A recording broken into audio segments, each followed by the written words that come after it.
കല്യാണം. രചന അവതരണം നന്ദു അച്ചു കൃഷ്ണ. അതെന്താ ഹരിയുടെ അമ്മ കൂടെ പോകാഞ്ഞത്? ഇന്നലെ ചുറ്റുവിളക്കിന് കണ്ടപ്പോഴും ഇന്ന് ഹരിയെ കൂട്ടാൻ പോകുന്നെന്നാണല്ലോ പറഞ്ഞത്. പിന്നെന്തുകൊണ്ട് പോയില്ല? മറുപടിയൊന്നും പറയാതെ ശാരദാമ്മ തിരിഞ്ഞൊരു പുഞ്ചിരി അവർക്കായി നൽകി. പുറത്തേക്ക് തുളുമ്പാൻ തുടങ്ങുന്ന കുടമൊരൽപ്പം ചരിച്ച് അതിലെ വെള്ളം കളഞ്ഞ് ഏണിലേക്ക് എടുത്തുയർത്തിവെച്ച് അകത്തേക്ക് കയറി.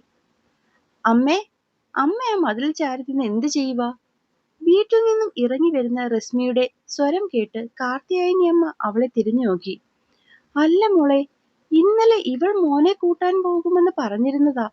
അപ്പോ പ്ലെയിൻ ആദ്യമായി കാണുന്നതിനെ പറ്റിയൊക്കെ വാതോരാതെ പറഞ്ഞവളാണ് ദേ ഇപ്പോ ഞാൻ നോക്കിയപ്പോ കുടത്തിൽ വെള്ളവും തേവിക്കൊണ്ട് പോകുന്നു. ചോദിച്ചിട്ടെന്ന് വെച്ചാ ഒന്നും പറഞ്ഞുമില്ല. അതെന്താപ്പോ? അപ്പൊ പിന്നെ ഇന്ന് ഹരിമോനെ കൂട്ടാൻ ആരും പോയില്ലേ? അമ്മ ഇതെന്തറിഞ്ഞിട്ടാ? രാവിലെ എത്തിയിട്ടുണ്ടായിരുന്നു ഹരിയുടെ പുന്നാര അളിയനും പെങ്ങളും കെട്ടിയോൻ മഹാനും എല്ലാവരെയും കെട്ടിവലിച്ചോണ്ട്. കാറ് ഗേറ്റിൽ കിടക്കുന്നതിന് മുന്നേ തന്നെ അവളും മക്കളുമൊക്കെ ആദ്യം അങ്ങ് കയറി സ്ഥലം പിടിച്ചു. പാവം ശാരദാമ്മ ചെന്നപ്പോഴേക്കും കാറ് കഴിഞ്ഞിരുന്നു. അതുകൊണ്ട് മരുമോൻ വെളുക്കെ ചിരിച്ചോണ്ട് അമ്മയോട് ചെല്ലണ്ടാന്ന് നീട്ടി അങ്ങ് പറഞ്ഞു. പാവം അത് കേട്ടതും കണ്ണും തുടച്ച് ഇന്നും മാറിപ്പോന്നു. ഏ, കഴിഞ്ഞ 3 തവണയും അവളും മക്കളും തന്നെയല്ലേ പോയതും വന്നതുമൊക്കെ. ഈ തവണയെങ്കിലും സ്വന്തം തള്ളെ കൊണ്ടുപോകണമെന്ന് അവൾക്ക് തോന്നിയില്ലേ? തോന്നും തോന്നും. ആങ്ങളയ്ക്കും തള്ളയ്ക്കും കിടപ്പാടമില്ലെങ്കിലും കല്യാണത്തിന് 50 പവനും കാറുമില്ലെങ്കിൽ ഉത്തരത്തിൽ കെട്ടിത്തൂങ്ങുമെന്ന് പറഞ്ഞവളുടെ കാര്യമാണോ അമ്മ ഈ പറയുന്നത്? ബെസ്റ്റ്. ഹരിയുടെ അനിയത്തി മണിക്കുട്ടിയും രമേശനും ഭയങ്കര പ്രേമത്തിലായിരുന്നു. അത് നാട്ടിൽ പാട്ടാകാൻ തുടങ്ങിയതും എല്ലാരെയും പോലെ ഹരിയുടെ ചെവിയിലും എത്തി. ആ ബന്ധം തങ്ങൾക്ക് ഒരിക്കലും കൊക്കിൽ ഒതുങ്ങുന്നതല്ലെന്ന് അറിയാവുന്ന ഹരി പെങ്ങളെ ഉപദേശിച്ച് പിന്മാറ്റാൻ ഒരുപാട് ശ്രമിച്ചു. പക്ഷേങ്കി പണ്ടേ വാശിക്കും അഹങ്കാരത്തിനും കൈയും കാലും വെച്ചവളുടെ അടുത്ത് അതൊന്നും ഏറ്റില്ല. നാട്ടിൽ അറിയപ്പെടുന്ന ജന്മിയായ ദിനേശൻ മുതലാളിയുടെ മകന് അദ്ദേഹത്തിന് തന്നെ പ്രൈവറ്റ് ബാങ്കിലെ തൊഴിലാളിയുടെ അനിയത്തിയെ കൊണ്ട് മകനെ കെട്ടിക്കാൻ ഒരിക്കലും താല്പര്യമുണ്ടാകില്ലെന്ന് അറിഞ്ഞുകൊണ്ട് ഹരി അവളെ പറഞ്ഞു മനസ്സിലാക്കാൻ ശ്രമിച്ചതാണ്. പക്ഷെ അവൾ ഒന്നിനോടും അടുക്കുന്നില്ലെന്ന് കണ്ട് ഹരി അവസാനം രമേശിനോട് തന്നെ നേരിട്ട് സംസാരിച്ചു. അവനും തന്റെ തീരുമാനത്തിൽ ഉറച്ചു നിന്നപ്പോൾ ഹരി അവിടെ വല്ലാതെ നിസ്സഹായനായി. നാട്ടിൽ കരക്കമ്പിയായ കാര്യം ദിനേശൻ മുതലാളിയുടെ ചെവിയിലെത്താനും അധിക സമയമൊന്നും വേണ്ടി വന്നില്ല. മനസ്സിൽ നന്മ കാത്തു സൂക്ഷിക്കുന്ന അദ്ദേഹം അതൊരു വിവാഹാലോചനയുടെ രൂപത്തിൽ തന്നെ ഹരിയുടെ വീട്ടിൽ അവന്റെ പെങ്ങളെ തന്റെ മകനായി തിരക്കിയെത്തി. ഞങ്ങൾ എന്തെങ്കിലും പ്രത്യേകിച്ച് ആവശ്യപ്പെടുമെന്ന് ആലോചിച്ച് താൻ ഇങ്ങനെ ടെൻഷനാകുന്നുണ്ടെങ്കിൽ അതിന്റെ കാര്യമൊന്നുമില്ലടോ. ഞങ്ങൾക്ക് അങ്ങനെ പ്രത്യേകിച്ച് ഡിമാൻഡൊന്നുമില്ല. എന്തായാലും നിന്റെ പെങ്ങളല്ലേ, ആ നന്മ അവൾക്കും കാണുമല്ലോ. അത് മതിയടോ ഞങ്ങൾക്കുള്ള സ്ത്രീധനം, അല്ലാതെ ഒന്നും വേണ്ട. എന്തു മറുപടി പറയണമെന്നറിയാതെ നിൽക്കുന്ന ഹരിയെ തോളോട് ചേർത്ത് നിർത്തി ദിനേശൻ മുതലാളി പറയുന്ന കേട്ട് ആ അമ്മയുടെയും ഹരിയുടെയും കണ്ണുകൾ ഒരുപോലെ നിറഞ്ഞുപോയി. പക്ഷെ ഹരിയുടെ കണക്കുകൂട്ടലുകൾ തെറ്റിച്ചുകൊണ്ട് മണിക്കുട്ടി സ്വന്തം കല്യാണത്തിന് 50 പവനും കാറും വേണമെന്ന് തന്നെ ശാഠ്യം പിടിച്ചു തുടങ്ങി.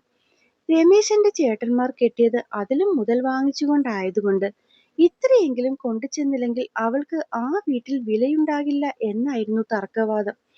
അച്ഛൻ മരിച്ചപ്പോ ഉണ്ടായ കടങ്ങളൊക്കെ തീർത്തു വരുന്നതിനിടയിലായിരുന്നു ഈ കല്യാണവും കാര്യങ്ങളുമൊക്കെ വന്നു കയറിയത്.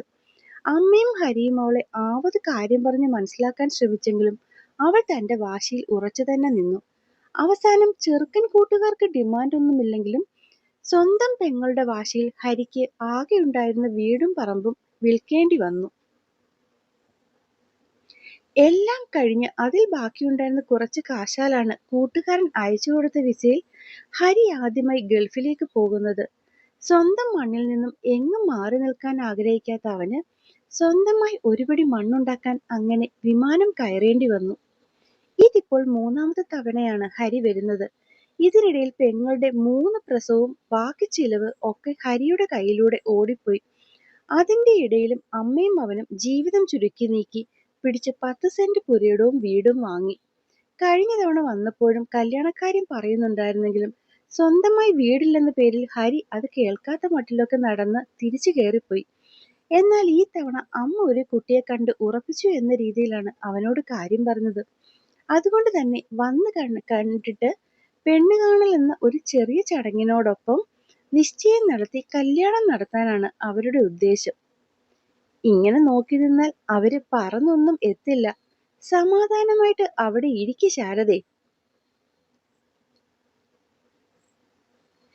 ഇരുന്നിട്ടും ഇരിപ്പുറയ്ക്കുന്നില്ല കാർത്തിയാനി. 2 കൊല്ലമായി ഞാൻ എന്റെ കുഞ്ഞിനെ ഒന്ന് കണ്ടിട്ട്. അടുത്തിരിക്കുന്ന കാർത്തിയാനി അമ്മയെ നോക്കി ശാരദാമ്മ വേഷ്ടിത്തുമ്പാൽ കണ്ണു തുടച്ചു. അപ്പോഴേക്കും കാറ് ഗേറ്റ് കടന്നെത്തിയിരുന്നു. പുറത്തിറങ്ങി വരുന്ന മകനെ കണ്ടതും അമ്മയുടെ കണ്ണു നിറഞ്ഞു. ഒന്നും പറയാതെ അമ്മയെ നെഞ്ചോട് ചേർത്ത് നിർത്തുമ്പോൾ എന്തിനെന്നറിയാതെ അവന്റെ കണ്ണും നിറഞ്ഞൊഴുകുകയായിരുന്നു. എന്റെ അമ്മ ഒരുപാട് നരച്ചു. ആ മുടിയിഴകളിലൂടെ അവന്റെ കൈകൾ പതിയെ ഒരു തലോടൽ പോലെ ചലിച്ചു. അമ്മയുടെ കുഞ്ഞ് വല്ലാതായി. അവന്റെ മുഖത്തോടെ അമ്മയും വിരലുകൾ ഓടിച്ചു. നിങ്ങൾ അമ്മയും മോനും നിന്ന് കരഞ്ഞു. ഞങ്ങൾക്കേ വല്ലാത്ത വിശപ്പ്. ആകെ ഒരു 3-4 പപ്സും ജ്യൂസുമാണ് ഇതുവരെ കുടിച്ചത്. വിശക്കുന്നു. അതും പറഞ്ഞുകൊണ്ട് വയറ്റിൽ തടവി മണിക്കുട്ടിയും കുടുംബവും അകത്തേക്ക് കയറി. വിശാലമായൊരു കുളിയൊക്കെ കഴിഞ്ഞ് പുറത്തേക്കിറങ്ങിയ ഹരി നേരെ അമ്മയെ തിരക്കി ഇറങ്ങി. നോക്കിയപ്പോൾ അടുക്കളയിൽ പുറംതിരിഞ്ഞു നിൽപ്പുണ്ട്. വല്ലാതെ വിശക്കുന്നു അമ്മേ. എന്താണ് എനിക്കായി ശാരദാ സ്പെഷ്യൽ? വേഗം ചോറ് വിളമ്പമ്മേ. എന്തു പറയണമെന്നറിയാതെ തന്നെ തന്നെ നോക്കി നിൽക്കുന്ന അമ്മയെ സൈഡിലേക്ക് മാറ്റി നിർത്തി അവൻ കറികളുടെ പാത്രങ്ങൾ ഓരോന്നായി തുറന്നു നോക്കി.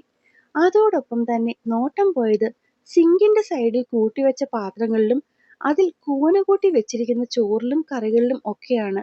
ഹരി അത് കണ്ട് അമ്മയെ തോളിൽ ചേർത്തു നിർത്തി ഒന്ന് ചിരിച്ചു. തൈരിരിപ്പുണ്ടോമ്മേ? അവൻ കണ്ണു തുടച്ചു താട്ടി. തൊടിയിൽ കാന്താരിമുളകും കാണില്ലേ? അതിൽ കൂടുതൽ എനിക്ക് എന്ത് വേണമമ്മേ? അതും പറഞ്ഞ് അവൻ ബാക്കിയുണ്ടായിരുന്ന ചോറ് 2 പാത്രത്തിലായി വിളമ്പി. ആ നേരമൊക്കെ ഹരിയുടെ മുറിക്കുള്ളിൽ നിന്നും എന്തൊക്കെയോ ബഹളം കേൾക്കുന്നുണ്ടായിരുന്നു. അയ്യേ, ഹരിയേട്ടൻ തൈരും കൂട്ടിയാണോ കഴിക്കുന്നത്? ചിക്കൻ കറി ഉണ്ടായിരുന്നല്ലോ, വേണ്ടേ? അടുക്കളയിലേക്ക് വന്ന രമേശന്റെ സ്വരം കേട്ട് അമ്മയും ഹരിയും തിരിഞ്ഞു നോക്കി. അത് പിന്നെ പണ്ടേ ഹരിയേട്ടന് അതൊക്കെ പിടിക്കൂ രമേശേട്ടാ. വലിയ ഗൾഫുകാരനായിട്ടും ഇപ്പോഴും ഒരു മാറ്റവുമില്ല. പുറകിലായി എത്തിയ മണിക്കുട്ടി മറുപടി പറഞ്ഞു. ആ പിന്നെ ചേട്ടാ, ഞങ്ങളെ ഏട്ടന്റെ പെട്ടിയൊക്കെ അങ്ങ് പൊട്ടിച്ചു കേട്ടോ. ഈ മാല കൊള്ളാം. ഇത് ഞാൻ എടുത്തേ.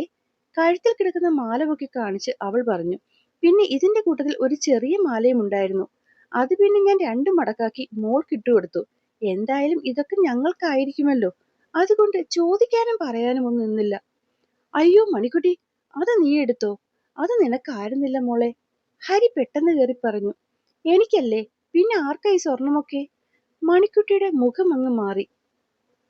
അത് പിന്നെ ഇത്തവണ എന്തായാലും കല്യാണം ഉണ്ടാകുമെന്ന് അമ്മ ഉറപ്പിച്ചു പറഞ്ഞുകൊണ്ട് ഞാനത് താലിമാല ആക്കാലോ എന്ന് കരുതി കൊണ്ടുവന്നാണ്. മറ്റേ നീ പറഞ്ഞ മാല അമ്മയ്ക്കും. ഓ, അപ്പോൾ വല്ലവളുമാർക്കുമൊക്കെ സാധനങ്ങളുണ്ട്. അമ്മയ്ക്കുമുണ്ട്. പെങ്ങൾക്കേ ഉള്ളൂ ഒന്നുമില്ലാത്തത്. അതും പറഞ്ഞവൾ കഴുത്തിൽ കിടന്ന ആ മാല ഊരി അവിടെ വെച്ചു. കൂട്ടത്തിൽ മോളുടെ കഴുത്തിലും ഊരി വെക്കാൻ മറന്നില്ല. മണിക്കുട്ടി, മോളെ ചേട്ടൻ അങ്ങനല്ല പറഞ്ഞത്. കൂടുതലൊന്നും പറഞ്ഞ് ബുദ്ധിമുട്ടണമെന്നില്ല. നിങ്ങൾ വരുന്നുണ്ടോ രമേശേട്ടാ? അത്രയും പറഞ്ഞ് അവൾ പിള്ളേരെയും കൂട്ടി വീടിന് പുറത്തേക്കിറങ്ങി. പിന്നെ അതേ സ്പീഡിൽ വന്ന് കൂട്ടത്തിലെ ഏറ്റവും വലിയ മാല കയ്യിലെടുത്തു. അതെ, എന്റെ അധികാരം കഴിഞ്ഞു മതി വേറെ ആർക്കും. അതും പറഞ്ഞ് ആരോടും ചോദിക്കാതെ തന്നെ മാല കഴുത്തിലെടുത്തിട്ട് ഹരി കൊണ്ടുവതിൽ നിന്ന് എടുത്തു വെച്ച സാധനങ്ങളുമായി അവൾ കെട്ടിയവനെ വിളിച്ചിറങ്ങിപ്പോയി. മോനെ, അവൾ കൊണ്ടുപോക്കട്ടെ അമ്മേ, നമ്മുടെ മണിക്കുട്ടിയല്ലേ. അതും പറഞ്ഞ് കൂട്ടത്തിലുണ്ടായിരുന്ന കുഞ്ഞുമാല അമ്മയുടെ കയ്യിൽ കൊടുത്തു. ആ കഴുത്തിലെ വരവ് മാറ്റി ഇതിട്ടോളൂ. മോനെ, അത് ഞാനൊന്നും ചോദിച്ചില്ലല്ലോ അമ്മേ. ഒക്കെ എനിക്കറിയാം. പോയ തവണ വന്നപ്പോഴും അവൻ അമ്മയ്ക്കായി കൊണ്ടുകൊടുത്ത മാല എന്തൊക്കെയോ ആവശ്യം പറഞ്ഞ് മണിക്കുട്ടി വാങ്ങിക്കൊണ്ടു പോയിരുന്നു. പോക്ക് മാത്രമേയുള്ളൂ, വരവൊക്കെ കണക്കാണ്. 2-3 തവണ അമ്മയെ വിളിച്ചപ്പോഴൊക്കെ കഴുത്തിൽ മാല ഇല്ലാതിരുന്നത് കണ്ട് കാര്യം അവൻ തിരക്കിയിരുന്നു. അപ്പോഴൊക്കെ ഊരി വെച്ചു എന്ന് അമ്മ പറഞ്ഞപ്പോഴേ ഊഹിച്ചു ഇതൊക്കെയാവും സംഭവിച്ചിട്ടുണ്ടാവുകയെന്ന്. രാത്രിയിൽ അമ്മയുടെ മടിയിൽ കിടക്കുമ്പോൾ അമ്മ പറഞ്ഞത് മുഴുവനും അവളെപ്പറ്റിയായിരുന്നു, തന്റെ പെണ്ണിനെപ്പറ്റി. എന്തായാലും അമ്മയ്ക്ക് നന്നായി ബോധിച്ചിട്ടുണ്ട് കക്ഷിയെ. നാളെ അമ്മാവന്റെ കൂടെ അത്രയും വരെ പോയി പരസ്പരം ഒന്ന് കണ്ടാൽ നിശ്ചയം ഇല്ലാതെ തന്നെ കല്യാണം നടത്താംന്നാണ് ഇപ്പോ എല്ലാവരുടെയും തീരുമാനം. കഷ്ടി 2 മാസമേ കയ്യിലുള്ളൂ. വയസ്സ് 32 കഴിഞ്ഞുകൊണ്ട് ഇനി കല്യാണവും കാര്യവുമൊന്നുമില്ല എന്ന് പറഞ്ഞു നിന്ന സമയത്താണ് അമ്മ പിണങ്ങി നിരാഹാരമൊക്കെ കിടന്ന് ഹോസ്പിറ്റലിലായത്. അപ്പൊ പിന്നെ അമ്മയ്ക്ക് ഇഷ്ടപ്പെട്ട ആരായാലും കല്യാണം കഴിച്ചോളാന്നങ്ങ് കേറി വാക്കുകൊടുത്തു. അങ്ങനെ അമ്മ പോയി കണ്ട് ഇഷ്ടപ്പെട്ട കുട്ടിയാണ് നിള. ഫോട്ടോ അയച്ചു തന്നെങ്കിലും എന്തോ അത് നോക്കിയില്ല. നേരിട്ട് കാണുമ്പോൾ ആകട്ടേന്ന് കരുതി. പിറ്റേന്ന് തന്നെ അവളുടെ വീട്ടിലേക്ക് തിരിച്ചു. കേറി ചെന്ന വീട് കണ്ടപ്പോഴേ അവൻ അമ്മാവനെ ഒന്ന് തിരിഞ്ഞു നോക്കി. നീ ഇപ്പൊ ഗൾഫുകാരനല്ലേടാ, അതുകൊണ്ട് ബന്ധം ഒട്ടും കുറയ്ക്കണ്ടെന്ന് ഞാനങ്ങ് കരുതി. മുറുക്കിയത് ചെടി വകഞ്ഞു മാറ്റി തുപ്പിക്കൊണ്ട് അയാൾ പറഞ്ഞു. എന്നാലും ഇത്രയൊക്കെ വേണമായിരുന്നോ അമ്മാവാ? ഇവര് നമ്മളെക്കാൾ വല്ലാത്ത ഉയരത്തിലുള്ളവരല്ലേ? ഏതാണ്ട് 19 സെന്റിൽ മുട്ടൻ ഒരു വീടും ഫ്രണ്ടിൽ 2-3 കാറും ബൈക്കുമൊക്കെ കണ്ടപ്പോൾ തന്നെ ഹരിയുടെ തൊണ്ട ഇടറി തുടങ്ങി. എന്നാൽ അതിനെയൊക്കെ തകിടം മറിച്ചുകൊണ്ട് വളരെ സൗഹാർദ്ദപരമായ പെരുമാറ്റമായിരുന്നു അകത്തേക്ക് ചെന്നപ്പോൾ അവന് ലഭിച്ചത്. പെണ്ണിന് 2 ചേട്ടന്മാർ, ഒരാൾ വക്കീലും മറ്റേയാൾ പോലീസും. കാര്യങ്ങൾ ഓരോന്ന് സംസാരിച്ചുകൊണ്ടിരുന്നപ്പോൾ തന്നെ പെണ്ണെത്തി. തന്റെ മുന്നിലേക്ക് നീട്ടിയ ചായ വാങ്ങിക്കൊണ്ട് തന്നെ ഹരി അവളെ നോക്കി മനോഹരമായൊന്ന് പുഞ്ചിരിച്ചു. പിന്നീട് അവർക്ക് സംസാരിക്കാനായി മറ്റുള്ളവർ അവിടെ നിന്ന് ഒഴിഞ്ഞുകൊടുത്തു. ഹരിയേട്ടന് എന്നോടൊന്നും ചോദിക്കാനില്ലേ? ഒരുപാട് നാളത്തെ പരിചയം പോലെ ആ വിളിയിൽ തന്നെ ഹരിക്ക് അവളെ ഇഷ്ടമായിരുന്നു. ഒന്നുമില്ലെന്ന രീതിയിൽ തലയാട്ടുമ്പോൾ അവളുടെ പുഞ്ചിരിയും മറുപടിയായി എത്തി. പിന്നെ എല്ലാം വളരെ പെട്ടെന്നായിരുന്നു. അങ്ങനെ 2 ആഴ്ചയ്ക്ക് ശേഷമുള്ളൊരു മുഹൂർത്തത്തിൽ കല്യാണം ഉറപ്പിച്ചു. ഏകദേശം 3-4 മാസം കഴിഞ്ഞപ്പോൾ ഹരിക്ക് ഉറപ്പായി ഇനിയൊരു തിരിച്ചുപോക്ക് പെട്ടെന്നൊന്നും കഴിയില്ലെന്ന്. ഇതിനിടയിലൊക്കെ നിള സ്ഥിരമായി വിളിക്കാറുണ്ടായിരുന്നെങ്കിലും ഹരി എന്തോ പഴയപോലെ അവളോട് സംസാരിക്കാനോ എന്തെങ്കിലും പറയാനോ താല്പര്യപ്പെട്ടില്ല. ദിവസങ്ങൾ പറന്നു പോകാൻ തുടങ്ങി. ഇതിനിടയിൽ ബാങ്കിലുണ്ടായിരുന്ന സമ്പാദ്യങ്ങളൊക്കെ വല്ലാണ്ട് കുറഞ്ഞു തുടങ്ങി. ഏകദേശം 6 മാസമായപ്പോഴേക്കും ഒക്കെ തീർന്നു എന്ന അവസ്ഥയിലായി.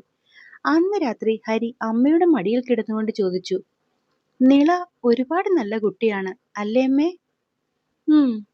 അത്രയും നല്ല കുട്ടിയെ ഇവിടെ കൊണ്ടുവന്ന് നമ്മുടെ കഷ്ടപ്പാടിലേക്ക് ചേർത്ത് കരയിക്കണോ? അവന്റെ പൊള്ളിയ കയ്യിൽ മരുന്നിട്ടുകൊണ്ട് അമ്മ വേണ്ടെന്ന് തലയാട്ടി. അയ്യേ, ഇതൊന്നും കണ്ട് അമ്മ സങ്കടപ്പെടണ്ട. ഇത്രയും കാലം ഈ AC ഓഫീസിലിരുന്ന് ജോലി ചെയ്തതല്ലേ? അത്ര പെട്ടെന്ന് വെയില് കൊണ്ടപ്പോൾ പൊള്ളിക്കയറിയതാ. പണ്ടും അമ്മയുടെ മോൻ വാർക്കപ്പണിക്കൊക്കെ പോയിട്ടുള്ളതല്ലേ? അന്നും ആദ്യം ഇങ്ങനൊക്കെ തന്നെ ആയിരുന്നില്ലേ? 1-2 ദിവസം കഴിയുമ്പോൾ ഇതൊക്കെ ശീലമാകും അമ്മേ. ചിരിച്ചുകൊണ്ട് അവനത് പറയുമ്പോഴും മറുപടിയൊന്നും പറയാതെ തന്നെ അമ്മ തന്റെയും അവന്റെയും കണ്ണുനീർ തുടച്ചുകൊണ്ടിരുന്നു. പിറ്റേന്ന് ഞായറാഴ്ചയായിരുന്നു. ഹരി അമ്മയും കൂട്ടി നിളയുടെ വീട്ടിലേക്ക് തിരിച്ചു. നിള ഒഴിച്ച് അവിടെ ബാക്കി എല്ലാവരും ഉണ്ടായിരുന്നു.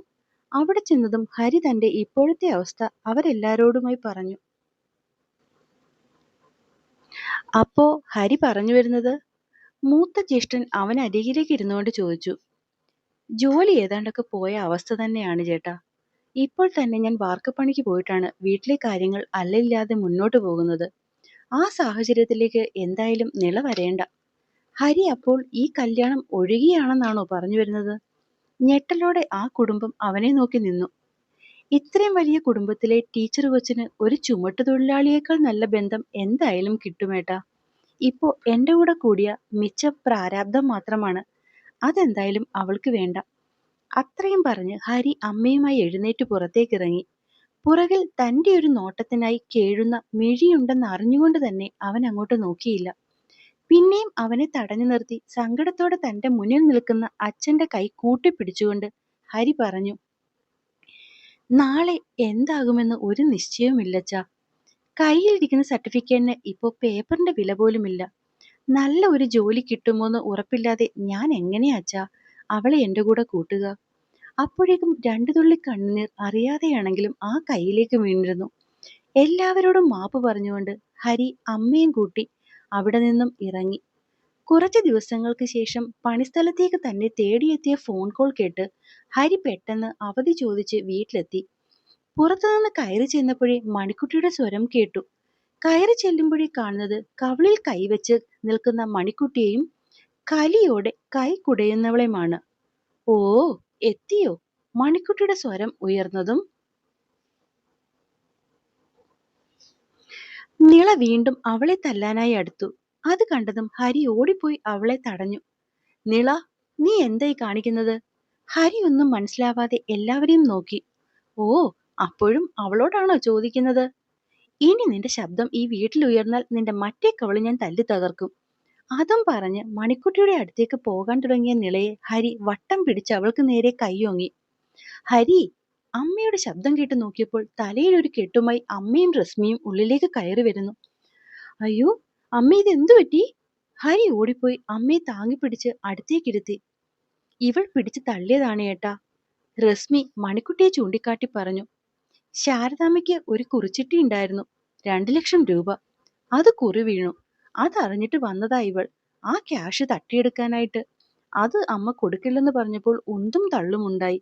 അത് കണ്ടുകൊണ്ടാണ് നിളച്ചേച്ചി കയറി വന്നത്. അപ്പോഴേക്കും താഴെ വീണ് അമ്മയുടെ തല പൊട്ടിയിരുന്നു. അത് കേട്ടതും ഹരിയുടെ കൈ തലങ്ങും വിലങ്ങും ഉയർന്നു താണു.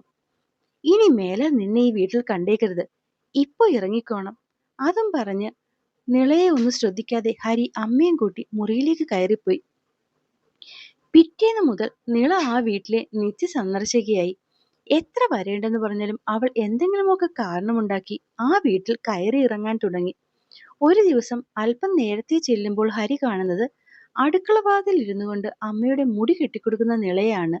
ഹരിയെ കണ്ട് അവൾ പതിയെ എഴുന്നേറ്റ് പോകാൻ തുടങ്ങിയതും ഹരി അവളെയും വലിച്ച് മുറിയിൽ കൊണ്ടുപോയി കതക് അടച്ച് കുറ്റിയിട്ടു. ഇതൊക്കെ മോശമല്ലേ ഹരിയേട്ടാ? അമ്മ എന്ത് കരുതും? ഒരൽപ്പം നാണത്തോടെ നിള അവനോട് ചോദിച്ചു. എന്നാൽ ദേഷ്യത്തോടെ തന്നിലേക്കെടുക്കുന്ന അവനെ നോക്കി അവൾ കണ്ണു മുറുക്കിയടച്ചു. പ്ലീസ് തല്ലല്ലേ. അത് കണ്ടതും ഹരിയുടെ മുഖം അയഞ്ഞു. നിള, തനിക്ക് എത്ര പറഞ്ഞാലും എന്താടോ മനസ്സിലാവാത്തത്? ഒന്നുമല്ലേലും താനൊരു ടീച്ചർ അല്ലേടോ? ഇന്നല്ലെങ്കിൽ നാളെ നല്ലൊരു കുടുംബത്തിലേക്ക് തന്റെ വിവാഹം കഴിയേണ്ടതാണ്. അങ്ങനെയുള്ളപ്പോൾ താൻ ഇങ്ങനെ ഈ വീട്ടിൽ കയറിയിറങ്ങി നടക്കുന്നത് പിന്നീട് ഒരു പേരുദോഷത്തിന് എന്തായാലും കാരണമാകും. വെറുതെ എന്തിനാടോ? പതിയെ അവന്റെ ശബ്ദം കേട്ടതും അവൾ കണ്ണു തുറന്നു. ഞാനും എത്ര കാലം കൊണ്ട് ഹരിയേട്ടനോട് ഇത് തന്നെയാണ് പറയുന്നത്. ഹരിയേട്ടനല്ലേ എന്നെ വേണ്ടാത്തത്? നിറഞ്ഞ കണ്ണോടെ അവൾ അവന്റെ അടുത്തേക്ക് ചെന്നു. അത് കണ്ടതും അവന്റെ ഉള്ളൊന്ന് പിടച്ചു. കണ്ണറിയാതെ നിറഞ്ഞു തുളുമ്പി. അത് മറയ്ക്കാനെന്നോണം അവൻ തിരിഞ്ഞു നിന്നുകൊണ്ട് അവളോടായി പറഞ്ഞു. എന്റെ അമ്മ ഒരുപാട് പാവമാണ് നിള. നിന്നെയാണേലുണ്ടല്ലോ വലിയ ഇഷ്ടവുമാണ്. നീ എന്നും ഇങ്ങനെ വന്നാൽ അത് അമ്മയ്ക്കൊരു പ്രതീക്ഷയാവും പെണ്ണെ. പാവത്തിന് അല്ലേ തന്നെ ഒരുപാട് സങ്കടമുണ്ടടോ. അതിൽ നീ കൂടി ഉണ്ടാവരുതെന്ന് എനിക്ക് നിർബന്ധമുണ്ട്. പ്ലീസ് ഡോ, പറയുന്ന ഒന്ന് മനസ്സിലാക്ക്. അവന്റെ സ്വരം ഇടറിയതവൾ അറിയുന്നുണ്ടായിരുന്നു. പതിയെ അവൾ അവനടുത്തേക്കെത്തി ആ കൈകളിൽ വിരൽ കോർത്തു. തോളിലേക്ക് പയ്യനെ ചാരി. ഹരിയേട്ടൻ പറയുന്ന പോലെ കേൾക്കണം എന്നുണ്ട്. പക്ഷെ എന്താ ചെയ്യുക? മനസ്സ് കേൾക്കണില്ല. എനിക്ക് ഹരിയേട്ടനെ ഇപ്പോ എന്നേക്കാൾ ഒരുപാട് ഇഷ്ടമാണ്. അതാ ഞാൻ. പറഞ്ഞു തീർന്നതും അവൾ മുൻകാലിൽ ഉയർന്നു പൊങ്ങി അവന്റെ കവിളിൽ ചുണ്ടുകൾ ചേർത്തു. ഒന്ന് ഞെട്ടി ഹരി അവളെ നോക്കി പിന്നിലേക്ക് മാറി. പേടിക്കണ്ട, ഇനി ഞാൻ കാരണം ഈ കണ്ണു നിറയില്ല, വാക്ക്. അതും പറഞ്ഞവൾ അവിടെ നിന്നും ഓടിപ്പോയി. പിറ്റേന്ന് മുതൽ അവൻ അറിയുകയായിരുന്നു നിള അവൻ ആരായിരുന്നുവെന്ന്. അന്നത്തേതിന് ശേഷം ഇന്നേക്ക് ഒരാഴ്ചയായി നിളയെ കണ്ടിട്ട്. എന്തൊക്കെയോ സമാധാനിപ്പിക്കാനായി സ്വയം കണ്ടെത്തുന്നുണ്ടായിരുന്നെങ്കിലും അവളെ ഒന്ന് കാണണമെന്നുള്ള ആഗ്രഹം അടക്കാൻ പറ്റില്ലെന്ന് തോന്നിയപ്പോൾ ഹരി അവളെ കാണാനായി അവൾ പഠിപ്പിക്കുന്ന സ്കൂളിലെത്തി. ദൂരെ നിന്നൊന്ന് കണ്ട് തിരിച്ചു മടങ്ങി. 2 ദിവസത്തിന് ശേഷം വീട്ടിലേക്ക് വന്നു കയറിയ അവനെ കാത്തുനിന്നത് ഗൾഫിൽ അവനൊപ്പം ഉണ്ടായിരുന്ന അവന്റെ ആത്മമിത്രമായ ഗണേഷ് ആയിരുന്നു.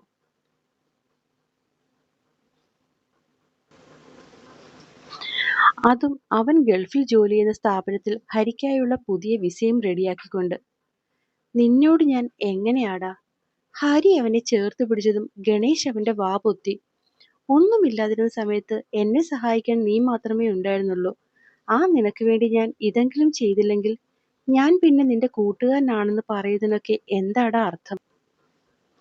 ഗണേഷ് പോയിട്ടും കയ്യിൽ വിസയുടെ പേപ്പറുമായി കുനിഞ്ഞിരിക്കുന്ന മകന്റെ അടുത്തേക്ക് അമ്മ ചെന്നു. നീ വേഗം കുളിച്ചിട്ട് വാ, ഒരിടം വരെ പോകാനുണ്ട്. അവനാ മുഖത്തേക്ക് നോക്കി എന്തോ പറയാൻ തുടങ്ങിയതും അമ്മ വിലക്കി. ഇങ്ങോട്ടൊന്നും പറയണ്ട, വേഗം വാ. വണ്ടി ചെന്ന് നിന്നത് നിളയുടെ വീട്ടിലാണ്. അമ്മേ ഇത്. അവര് മകന്റെ കയ്യും പിടിച്ച് അകത്തേക്ക് ചെന്നു. നോക്കിയപ്പോൾ എല്ലാവരുമുണ്ട്. പെട്ടെന്ന് അവരെ അവിടെ കണ്ടതും എല്ലാവരും ഞെട്ടി. അത് എന്റെ മോളെ എനിക്കിങ്ങ് തന്നേക്കുമോ? ശാരദയുടെ ചോദ്യം കേട്ടതും അവരുടെ എല്ലാം മുഖം തെളിഞ്ഞു. ഞങ്ങൾക്ക് പണ്ടും സമ്മതക്കുറവൊന്നും ഇല്ലായിരുന്നല്ലോ അമ്മേ. ഹരിയല്ലേ? നിളയുടെ മൂത്ത ജ്യേഷ്ഠൻ എല്ലാവരുടെ അഭിപ്രായം എന്ന പോലെ ഹരിയുടെ മുഖത്തേക്ക് നോക്കി. എനിക്ക് അവളോടുള്ള ഇഷ്ടം ഒരുപാട് കൂടുതലായതുകൊണ്ടാണ് ഏട്ടാ ഞാൻ. അതും പറഞ്ഞവൻ അദ്ദേഹത്തിന്റെ അടുത്തേക്ക് ചെന്നതും അദ്ദേഹം അവനെ തന്നോട് ചേർത്ത് നിർത്തി. മനസ്സിലാകുമോടോ തന്നെ ഞങ്ങൾക്ക്. അത് വേറെ ആരേക്കാളും നന്നായി അവൾക്കും അറിയാം. എനിക്ക് എനിക്ക് അവളെ ഒന്ന് ഇവിടെ നിന്ന് വിൽക്കണ്ട. അവൾ ആ മുറിയിലുണ്ട്, ചെല്ല്. എല്ലാവരുടെയും കളിയാക്കലിൽ ആദ്യമായി ഹരിയുടെ മനസ്സും സന്തോഷിച്ചു. അകത്തേക്ക് കയറുവാൻ തുടങ്ങുമ്പോൾ വാതിൽ വെച്ച് നിളയുടെ ഏട്ടത്തി അവനെ പിടിച്ചു നിർത്തി. അതെ, പിണക്കമൊക്കെ പറഞ്ഞു തീർത്ത് പെട്ടെന്ന് അവളെ കൂട്ടി കഴിക്കാൻ വന്നേക്കണം. ഒരാഴ്ചയായി ഇയാളുടെ ഭാവി ഭാര്യ പട്ടിണിയായിട്ട്.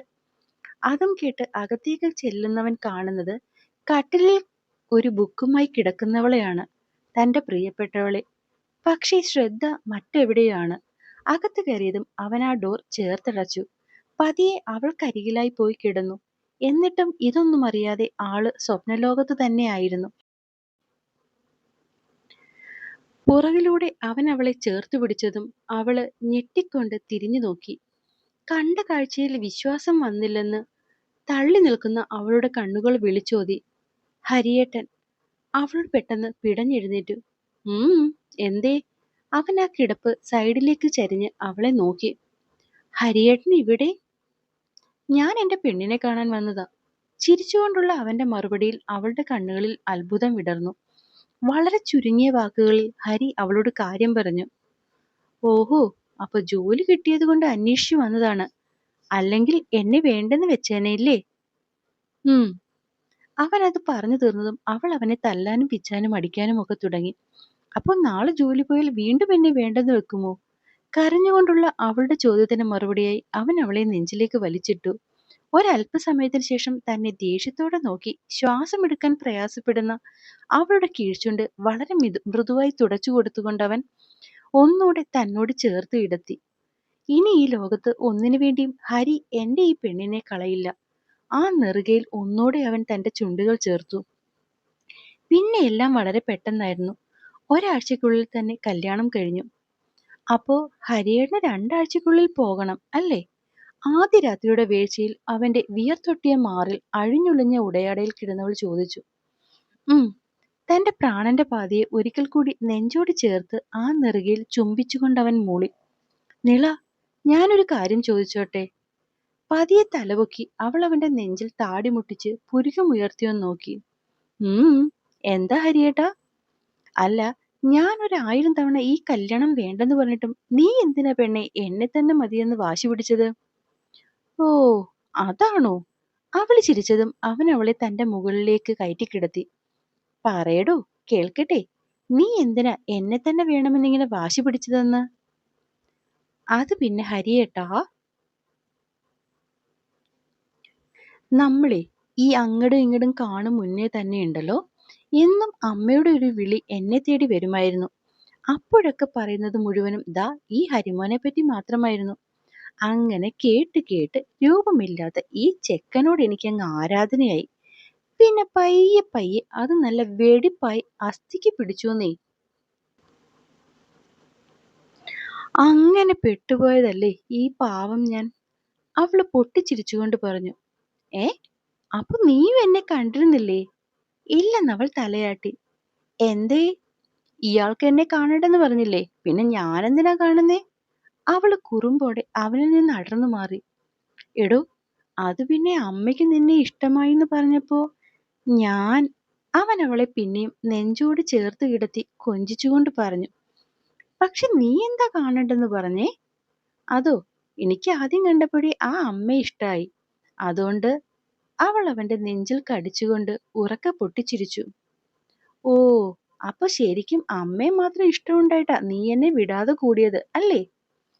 ഇത്തവണ ആ ചോദ്യത്തിൽ ഒരല്പം പരിഭവം കലർന്നിട്ടുണ്ടായിരുന്നു. ഞാനൊന്ന് ആലോചിക്കട്ടെ. അവളുടെ ചൂണ്ടുവിരൽ താടിയിൽ തട്ടിക്കൊണ്ട് അവൾ അവനെ ഒന്നുകൂടി നോക്കി. അവന്റെ കണ്ണുകളിലെ ആകാംക്ഷ ആ നേരം അവനോടുള്ള പ്രണയം വിളിച്ചോതുന്നുണ്ടായിരുന്നു.